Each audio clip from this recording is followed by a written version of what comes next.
What's new, crew? Welcome back to my channel. If you're new, my name's Cassandra and we are hopping into a handful of days of preservation projects for you guys. We are doing a lot of different things, so let's go ahead and hop in and talk about just everything that we were able to get done. I started off by harvesting just 2 stalks of my celery. These ones were really ready to go. My other ones I would like to get a little bit thicker, a little bit just more substantial. So I took the ones that were ready, made an afternoon cup of coffee, got the baby down for a nap, and just said I was gonna knock this out. I am just going to be cleaning and slicing my celery here. We are going to be blanching the celery, but we are also going to be taking off all of the leaves here. One of my goals the last couple of years has been to hand out homemade Christmas presents to my loved ones, and something that I want to do this year because I have so much celery is make celery salt. I have done this in years past, so I have a little bit of experience on this, so I just wanted to go ahead and make sure that we were saving all of our celery tops so we could put those in the dehydrator. All of my like really skinny, gross looking celery stalks, I didn't want to waste those. I have a Ziploc bag in my freezer that I save with vegetable scraps to make broths and things, so I just went ahead and threw all of my more stick-like, stringy, skinny celery into those bags so that I could use them just for a different purpose. Once I got all of my celery kind of chopped up and taken care of, or as I was doing it, I went ahead and loaded up my dehydrator. Once my dehydrator was full though, I still had a lot of celery, and I have a lot of loved ones I want to gift this to, so I just stripped the leaves and put them in a gallon-sized bag to put in the fridge. That way when the first batch of celery tops was done, I could switch it out and put in the second batch of celery.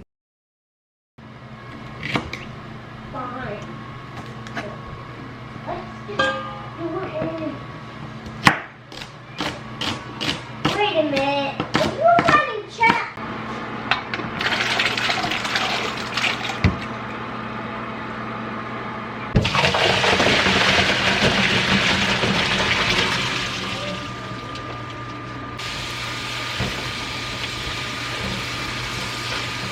You guys are going to be able to see how I like to package things. How I like to do things like this that are blanched.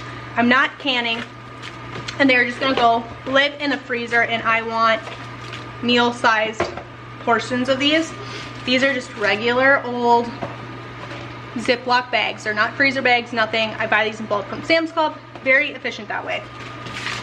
I'm gonna take my sandwich-sized Ziploc bag, which is going to hold a meal's worth of celery for us in this case, but I also do these with bell peppers. You can do it with corn, you do it with peas, green beans, kind of whatever you want. My sister-in-law did this with her rhubarb last year as well. So whatever you have. Some people would measure it. I'm not some of those people. I'm gonna do what I think is enough for a soup or a stew. I've even thawed these out and used these in pasta salads, things like that. So because they're still kind of hot, I'm going to leave this open. But I'm going to fill up all of these sandwich-sized Ziploc bags into meals. Then I am going to, once they're cooled, close them up, suck all the air out of them. I will roll them up like this, and then take a freezer grade gallon Ziploc bag and take all of my nice little rolls here and line them in my Ziploc bag like this. Then I will label the front of this bag as Celery 2024, and I will put all of it in the freezer just like this. I also do this with my zucchini, pretty much everything that I want in meal-sized portions. It is a whole lot easier to find a Ziploc bag like this in the freezer with absolutely all of my celery in it, or how, you know what I mean. I could have a couple big bags of celery like this in the freezer, but it's all together. And then it has 2 layers of protection, the regular Ziploc, and then our gallon Ziploc here. Very cost efficient, much cheaper than vacuum sealed bags or anything like that. While I continue to package here, I have stuff in my freezer packed just like this. I've been doing that for about 2 years or 3 years now. And I have stuff packaged like that from last year that is still in near perfect condition. If it gets towards the bottom of the freezer, because we do chest freezers, if it gets towards the bottom, that's where the freezer is actually the harshest. So I try to keep my vegetables at the top of the freezer, or at least in the middle of the freezer, and I keep all my meats at the bottom of the freezer. Just because meats hold up a little bit better to freezer burn than vegetables do, or it takes less time for vegetables to get freezer burnt than it does meats. So I like to keep my meats towards the bottom, my vegetables towards the top, and I hardly ever have issues when I package it this way. Up to that year mark. Anything after a year, it can get a little dicey. It depends on the vegetables. Some vegetables are just more prone to being freezer burnt than others. Some of your more delicate vegetables don't hold up quite as well in the freezer as others, but that is a-okay. We are going to get a whole lot of a whole lot of meals out of just these 2 stalks of celery. I still have 15 or 14 stalks of celery, groups of celery in the garden. These were just the ones that were super mature, super bushy, super ready to be harvested, and I just cut them off at an angle, a lot like we do with our broccoli that we've been talking about. And the celery will continue to grow as long as you leave the roots and the stalk in the ground. So the potential is I could get another harvest off of those bunches of celery before the end of the year. But we are going to get lots of little meals worth for stews, crock pot meals, soups, like I said, pasta salads, lots of different things. I definitely just right here have a year's worth of celery for us. Well, maybe not quite, but pretty darn close. Last year I forgot to grow celery, so we've been rationing the celery in the freezer from 2023's garden. So we're very happy to have this back. The rest of the celery that I have in the garden, I am going to continue to make powdered celery and celery salt, which is what we're using our tops for, but I am also going to be saving some of that. I want to do some meals in a jar, some pressure canning with some of that celery later in the season. I would like to do some soups and some stews, and I would really like to use some celery for that. I also would like to pressure can just some celery and carrots together. My in-laws do that. They pressure can, they grow their celery, but they do not grow carrots. My mother-in-law despises growing carrots, weeding them in their celery. They buy their carrots locally from a farmer, and they will pressure can them together. That way when they're doing a lot of soups and a lot of stews throughout the winter time, they can just pop one can that is like probably 75% carrots, 25% celery, and then they can dump that into a soup or a stew, and it's kind of ready for them. I have I have hopes of canning like onions, potatoes, celery, carrots together. That way I can dump them in soups, stews. I would really like to be able to pressure can potatoes, onions, celery, some carrots maybe. That way I can throw them in soup, or even just throw them on a sheet tray and roast them in the oven for a really easy side. We will see just how the season goes though. I have been harvesting off of my potatoes, just eating off of them. And why did it take me this long to grow potatoes, you guys? Why did it take me this long? I am blown away by how big and how much better the potatoes taste, which I don't know why that surprised me so much. I just kind of figured potatoes were potatoes maybe, that there wouldn't be that much different in fresh potatoes versus store-bought or home. They are so much better. I don't know if it's because they're fresh. I'm interested to see if we cure them and eat them throughout the winter, if my thoughts are going to change on that. But I don't know why that shocked me so much. It just did. So I thought I would share it. So here we go. We have our gallon bag full of celery. All these meals in here, I did not count them. I should have. I want to say there's probably at least 12 meals of celery in here. So now what I'm going to do, I'm going to label this bag Celery 2024 like we had talked about. I'm going to get this right out into the chest freezer. The reason I did not flash freeze this celery like you have seen me doing with when we're storing a full gallon of vegetables at a time, which is pretty much the only thing we've done so far this season, blanching and freezing vegetables, is because these are individual meals in these little Ziploc bags. So if I pull them out of the freezer completely frozen, I can just cut the bag and dump it into a pot of soup or into the crock pot or something like that. It would be different if I were freezing a whole gallon and I didn't have them separated into meal-sized portions. If I was just putting all of my celery into the gallon-sized bag, then I would still blanch them, hard freeze them so they don't all stick together, they don't get bunched up and clumped up. But because we're putting them and separating them, I never have an issue with it.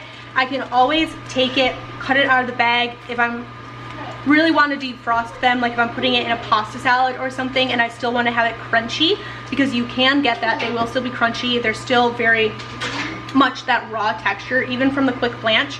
I will cut them out of the bag, pop it in the microwave just until they're thawed. Sometimes I'll squeeze out the extra water if there happens to be any, and I'll throw it in my pasta salad, and it's still crisp, crunchy, and it tastes just like I harvested it right out of the garden fresh. So this is ready for the freezer, and I will catch you guys tomorrow. Hopefully we'll be finishing off our celery salt here, putting a new batch in the dehydrator, and I also have 3 gallons of tomatoes in the freezer. I'm hoping to get into the crock pot and make into pasta sauce. It is supposed to thunderstorm all day tomorrow, so it's a good day to kind of finish up these projects. Yesterday rained, today rained. We had a little bit of break in the rain, so that's why I went out to the garden and harvested these things. But I also ran out there really quick and grabbed a couple onions here for us. I have 3 really nice sized onions. You guys were asking for an update on the onions after my how to grow big onions video. These are actually shallots, but I've been doing the same thing to these and they look pretty good. I'm pretty happy with these. Once again, these can go much longer in the ground, but I pulled the ones that are starting to split a little bit or we're starting to flop over a little. Lots of green onions here. We can dehydrate these tomorrow as well, but I needed these for our tomato sauce. We're gonna be doing something different this year with tomato sauce. Per my husband's request, he wants to try something new. He found a recipe off of a video he wants me to try. So we're gonna do that tomorrow, but we need onions for it, so better to harvest them now while they're somewhat dry. They're a little muddy, but they're gonna be a lot less muddy tomorrow, or a lot less money now than they will be tomorrow harvesting them in the thunderstorm. So these are gonna have overnight to kind of dry out a little bit before they end up going into our pasta sauce. So I'll catch up with you guys hopefully bright and early tomorrow morning.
I'm using my immersion blender here. If you do not have one, this is a really nice piece of equipment, and guys, you do not need to go out and spend $130 on an immersion blender. This one was like $25 from Walmart. My husband picked me up while I was in the middle of preserving on his way home from work.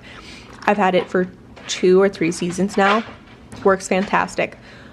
Here's another example. You do not need a food mill. Is it nice? Oh heck yeah. Do I want one? Absolutely. But this metal strainer is actually something that my grandparents gave me, and this is what they have used to process their tomatoes for, oh my gosh, probably 30 years. So it works just fine. You can see it's doing the job here. It just takes a little bit more time. It's a little bit more hands-on, but it also means a lot more to me because I know that there are dozens and dozens of batches of tomatoes that have been processed with this exact same strainer. So I am just going to take the time to strain out my spaghetti sauce, which is something I have never done before. But my oldest daughter was helping me on this day, and she goes, "Mom, you got to strain this. The tomato skins are too much." So we strained it out, and she was right, and it made a much better quality sauce, and I'm very excited about it.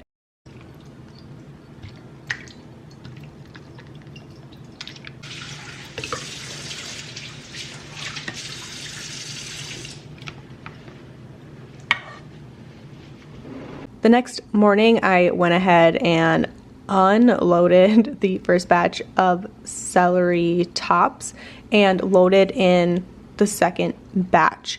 I'm putting all of our dehydrated tops into my food processor, and we are just going to whiz this in the food processor until it gets kind of dusty, a little bit like you would expect a rub to look like, or celery salt. Once that was done, my second batch, I went ahead and put in our tomato skins and tomato seeds just because I don't know how great my tomato harvest is going to be this year, and I want to make sure that I'm getting the most use out of the tomatoes that I do get. And I was actually very happy with the way this turned out. Once this dried, I did the same thing. I just put it in my Ninja food processor and whizzed it up until it was kind of dusty, and I would use this in place of like a tomato paste or something like that. I have a handful of dishes that I know I would throw this in, maybe even throw this in a soup or a stew. But thank you guys so much for hanging out with me today in the kitchen doing lots of preservation projects.